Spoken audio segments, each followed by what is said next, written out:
Iraq में फंसे तेलंगाना के जिला निजामाबाद से ताल्लुक रखने वाले 14 अफराद आज सुबह हैदराबाद पहुंचे।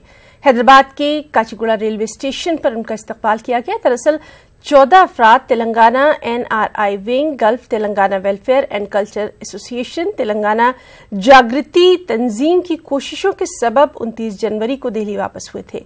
इन अफराद को इनके एजेंट ने धोखा दे दिया था। इनको मुलाजिमत यानी वर्क वीजा का वादा करते हुए इनसे फीकस 2 लाख रुपए वसूल किए गए।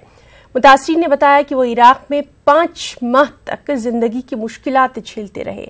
न उन्हें वहां खाना मिला और काम के बगैर वो अपनी जिंदगी किस तरह से गुजार रहे थे, ये तमाम तजुर्बात इन लोगों ने यहां पर शेयर किए।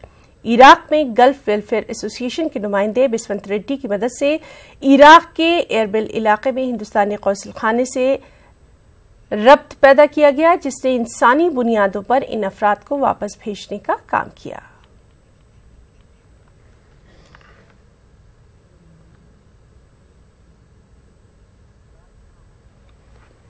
मध्य प्रदेश के आगर मालवा में एक ही रात में कई गायों की मौत हो गई, जिसकी वजह से वहां अफरा तफरी फैल गई। वज़ीर-ए-आला कमलनाथ ने गायों की मौत के ताल्लुक से फौरी काबीना की मीटिंग तलब की। 4 महीने में 1000 गौशाला खोले जाने की बात कही गई।